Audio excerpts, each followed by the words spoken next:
अस्सलाम वालेकुम व्यूवर्स। आज की इस इंटरेस्टिंग वीडियो में मैं बात करूंगी कि हमल के दौरान पाँव, टखनों, टांगों और उंगलियों के गिर्द सोजिश आ जाना कैसा है। क्या ये एक ख़तरनाक अलामत है? इसकी क्या वजूहात हैं? इससे कैसे बच सकते हैं? इसको हम घर पर कैसे ट्रीट कर सकते हैं? तो आइए व्यूवर्स जानते हैं। व्यूवर्स, अमूमन 60 to 70% ख़वातीन पाँव की सोजिश का शिकार हो जाती हैं। ये अमूमन एक नॉर्मल बात है, लेकिन अलबत्ता ये तकलीफ़ अमल हो सकता है और 30% ख़वातीन सिवियरिटी इख्तियार कर जाती हैं। ये एक ख़तरनाक अलामत है। अमूमन ऐसा हमल के 3rd ट्राइमेस्टर में होता है, जिनमें पाँव, टखनों, टांगों के गिर्द लिक्विड जमा हो जाता है, जिससे वर्म यानी सोजिश हो जाती है।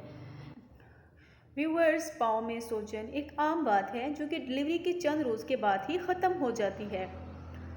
पाँव में सोजिश की एक बड़ी वजह यह भी है कि आपकी बढ़ती हुई बच्चादानी खून के बहाव में रुकावट डाल सकती है और आपकी टांगों की रगों में लिक्विड रहने का सबब बन सकती है।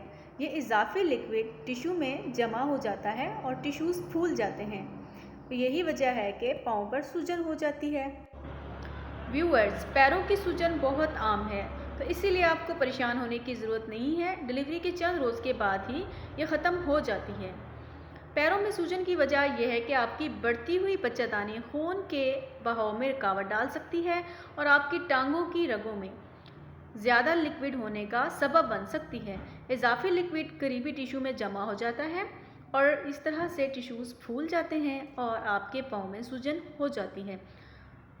और हमल के दौरान आपका जिस्म ज़्यादा हार्मोन्स पैदा करता है, जिसकी वजह से आपके पाँव पर सूजन आ जाती है। ज़्यादा चलने फिरने या ज़्यादा देर खड़े रहने की सूरत में भी पाँव पर स्वेलिंग आ सकती है। पाँव पर चोट लगने की सूरत में रगों में ज़ख्म हो जाते हैं और पाँव में खून जमा हो जाता है। इस तरह पाँव पर सूजन हो जाती है।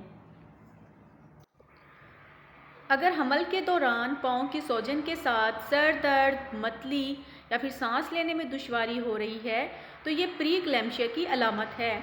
इसका ताल्लुक हाई ब्लड प्रेशर से है। ऐसा अमूमन 20 हफ्तों के बाद होता है। अगर इसका वक्त पर इलाज ना किया जाए तो ये गुर्दों और जिगर दोनों के लिए नुकसानदेह हो सकता है। व्यूअर्स, रगों की कमज़ोर हो जाने से भी सूजन हो जाती है। दिल से पाँव की तरफ खून बारीक नालियों के ज़रिए आता है। बाज़ औक़ात उम्र बढ़ने के साथ पाँव के मसाम कमज़ोर हो जाते हैं। यही वजह है कि इनमें ब्लड की सप्लाई सही नहीं रहती और इस तरह से पाँव सूज जाते हैं। और ऐसा ज़्यादातर खड़े रहने या मुसलसल चलने की वजह से होता है और दिल से प्रॉपर खून की सप्लाई नहीं होती। बहुत ज़्यादा मेडिसिन के इस्तेमाल और मुख्तलिफ अद्वियात के साइड इफ़ेक्ट्स की वजह से भी पाँव पर सोजिश हो जाती है। व्यूअर्स, अगर गुर्दे ठीक तरह से काम ना कर रहे हों तो खून में शुगर और हाई ब्लड प्रेशर के अमराज लाहक होने लगते हैं। गुर्दों का काम खून में सफाई करना होता है। यूँ पूरे जिस्म में सोडियम की मिकदार रह जाती है और जो जिस्म में पानी की ज़्यादती का सबब बनती है, वो पाँव में जमा हो जाते हैं और सूजन का सबब बनती है। और अगर किसी हामला खातून को हेपेटाइटिस की बीमारी है तो इस तरह टांगों और पाँव में पानी जमा हो जाता है, क्योंकि इस बीमारी में जिगर प्रॉपर काम नहीं करता। जिगर काम करना छोड़ देता है। दिल के अमराज में भी पाँव पर सोजिश हो जाती है। व्यूवर्स, आइए जानते हैं कि इससे बचने के लिए हम घर पर कैसे सूजन को कम कर सकते हैं। इसका इलाज हम घर पर कैसे कर सकते हैं, तो आइए जानते हैं। तो व्यूअर्स, आइए जानते हैं कि हम किस तरह से घर पर सूजन को कम कर सकते हैं। सबसे पहले तो आराम बहुत ज़रूरी है, इससे सूजन ख़त्म हो जाएगी। पाँव को ऊपर उठाकर रखना चाहिए ताकि माया मवाद निचली तरफ मुंतकिल हो जाए। इसी तरह बर्फ़ भी ऐसी सूरत हाल में फ़ायदेमंद साबित होती है। इससे खून के बहाव में बेहतरी और दर्द में कमी आ सकती है।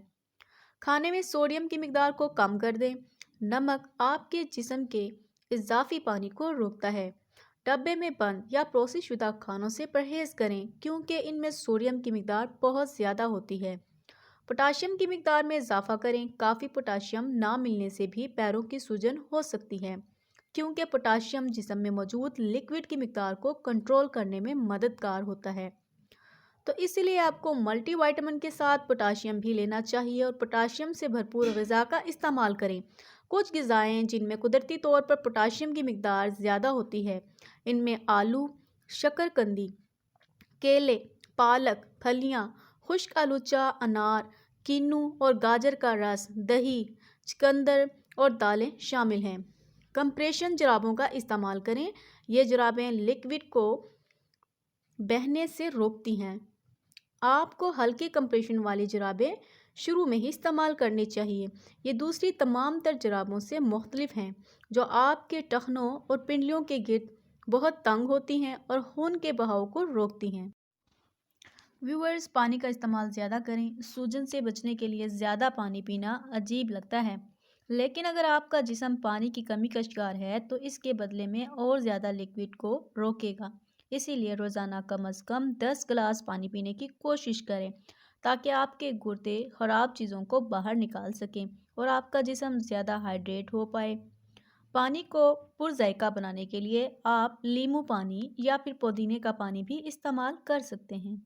तो व्यूअर्स, वीडियो पसंद आने की सूरत में लाइक करें और अगर आप मेरे चैनल पर न्यू हैं तो मेरे चैनल को सब्सक्राइब करें। ऐसी ही इंटरेस्टिंग वीडियोस देखने के लिए हमारे साथ जुड़े रहें।